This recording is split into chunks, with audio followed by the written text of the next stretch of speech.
IPL 2025 సీజన్లో భాగంగా Delhi Capitals, Rajasthan Royals జట్ల మధ్య ఢిల్లీలోని ఫిరోజ్ షా కోట్లా మైదానంలో జరుగుతున్న మ్యాచ్ నెంబర్ 32లో టాస్ ఓడి మొదట బ్యాటింగ్ చేపట్టినటువంటి ఢిల్లీ క్యాపిటల్స్ నిర్ణీత 20 ఓవర్లలో 5 వికెట్ల నష్టానికి 188 పరుగులు చేసింది. ఢిల్లీ బ్యాటర్లలో ఓపెనర్ అభిషేక్ పోరెల్ 49 పరుగులు చేసి రాణిస్తే కేఎల్ రాహుల్ 38 పరుగులు, స్టబ్స్, అక్షర్ పటేల్ వీరిద్దరూ చెరో 34 పరుగులు చేసి పర్వాలేదనిపించారు. ఇక రాజస్థాన్ రాయల్స్ బౌలర్లలో జోఫ్రా ఆర్చర్ 2 వికెట్లు తీస్తే తీక్షణ, హసరంగా చెరో వికెట్ తీశారు. సో ఈ మ్యాచ్లో రాజస్థాన్ రాయల్స్ ముందు 189 పరుగుల విజయ లక్ష్యాన్ని ఉంచింది ఢిల్లీ క్యాపిటల్స్. ఈ మ్యాచ్లో టాస్ గెలిచినటువంటి రాజస్థాన్ రాయల్స్ జట్టు కెప్టెన్ సంజు శాంసన్ ముందుగా బౌలింగ్ ఎంచుకున్నాడు. సో టాస్ ఓడిపోయి ముందుగా బ్యాటింగ్ చేపట్టేటువంటి ఢిల్లీ క్యాపిటల్స్కు అద్భుతమైనటువంటి ఆరంభం లభించింది. జోఫ్రా ఆర్చర్ వేసినటువంటి తొలి ఓవర్లో జేక్ ఫ్రేజర్ మెగ్గర్కు వరుసగా 2 ఫోర్లు కొట్టి ఢిల్లీ ఇన్నింగ్స్ను ధాటిగా ప్రారంభించాడు. ఇక తుషార్ దేశ్పాండే వేసినటువంటి 2వ ఓవర్లో అభిషేక్ పోరెల్ ఆకాశమే హద్దుగా చెలరేగాడు. వరుసగా 4, 6, 4 కొట్టాడు. అంటే వరుసగా 5 బాల్స్ను బౌండరీకి దాటించాడు. అందులో ఒక 6 కూడా ఉంది. దీంతో ఆ ఓవర్లో ఏకంగా 23 పరుగులు వచ్చాయి. అయితే జోఫ్రా ఆర్చర్ వేసినటువంటి 3వ ఓవర్లో జైస్వాల్కు క్యాచ్ ఇచ్చి జేక్ ఫ్రేజర్ మెగ్గర్కు అవుట్ అయ్యాడు. ఈ సీజన్లో వరుసగా విఫలమవుతున్నటువంటి మెగ్గర్కు ఈ మ్యాచ్లో కూడా కేవలం 9 పరుగులు చేసి అవుట్ అయ్యాడు. 3వ స్థానంలో బ్యాటింగ్కు వచ్చినటువంటి కరుణ్ నాయర్ సందీప్ శర్మ వేసినటువంటి 3వ ఓవర్లో తొలిబంతికి దురదృష్టవశాత్తు రన్అట్ అయ్యాడు. గత మ్యాచ్లో అద్భుతంగా ఆడి 89 పరుగులు చేసినటువంటి కరుణ్ నాయర్ ఈ మ్యాచ్లో డక్అవుట్ అయ్యాడు. సందీప్ శర్మ వేసినటువంటి బాలు అభిషేక్ పోరెల్ యొక్క ప్యాడ్కు తాగి కొంత దూరం పోయింది. సో ఈలోపు రన్నుకు పిలిచాడు అభిషేక్ పోరెల్. సో ఆ అభిషేక్ పోరెల్ రన్నుకు పిలిచడంతో నాన్ స్ట్రైకర్ వెండిలో ఉన్నటువంటి కరుణ్ నాయర్ రన్నుకు వచ్చాడు. కానీ అంతలోనే అభిషేక్ పోరెల్ వద్దని వారించడంతో మరి కరుణ్ నాయర్ వెనక్కి వెళ్ళేసరికల్లా హసరంగా అందించినటువంటి బాల్ను తీసుకున్నటువంటి సందీప్ శర్మ వికెట్లకేసి కొట్టడంతో కరుణ్ నాయర్ దురదృష్టం కొద్దీ రన్అట్ అయ్యాడు. అలా 34 పరుగుల వద్దనే ఢిల్లీ క్యాపిటల్స్ వరుసగా 2 వికెట్లను కోల్పోయింది. ఇక 4వ స్థానంలో బ్యాటింగ్ వచ్చినటువంటి కేఎల్ రాహుల్తో కలిసి అభిషేక్ పోరెల్ ఇన్నింగ్స్ను కొనసాగించాడు. వరుసగా 2 వికెట్లు కోల్పోవడంతో ఢిల్లీ రన్ రేటు బాగా తగ్గింది. 6 ఓవర్ల పవర్ ప్లే ముగిసేసరికల్లా ఢిల్లీ క్యాపిటల్స్ 2 వికెట్ల నష్టానికి 46 పరుగులు చేసింది. అందులో తుషార్ దేశ్పాండే వేసినటువంటి 2వ ఓవర్లోనే 23 పరుగులు వస్తే మిగతా 5 ఓవర్లలో కలిపి 23 పరుగులు వచ్చాయి. సో పోరెల్, రాహుల్ వీరిద్దరూ కలిసి ఆచితూచి ఆడటంతో రన్ రేటు క్రమంగా తగ్గుతూ వచ్చింది. 10 ఓవర్లు ముగిసేసరికల్లా ఢిల్లీ క్యాపిటల్స్ 2 వికెట్ల నష్టానికి 76 పరుగులు చేసింది. జోఫ్రా ఆర్చర్ వేసినటువంటి 13వ ఓవర్లో హెట్మేర్కు క్యాచ్ ఇచ్చి రాహుల్ అవుట్ అయ్యాడు. 32 బాల్స్ ఆడినటువంటి కేఎల్ రాహుల్ 2 ఫోర్లు 2 సిక్సర్లతోటి 38 పరుగులు చేసి అవుట్ అయ్యాడు. సో కేఎల్ రాహుల్ 38 పరుగులు చేసినా కూడా స్ట్రైక్ రేటు చాలా తక్కువగా ఉంది. అందుకోసం అతడు 32 బాల్స్ ఆడాడు.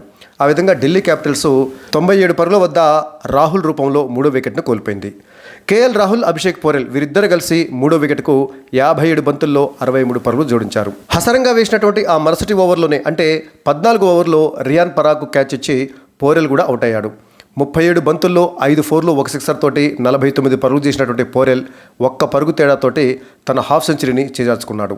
సో తుషార్ దేశ్పాండే వేసినటువంటి 2వ ఓవర్లో 6 బాల్స్లలోనే 23 పరుగులు చేసినటువంటి పోరెల్ ఆ తర్వాత 31 బాల్స్ ఆడి కేవలం 26 పరుగులు మాత్రమే చేశాడు.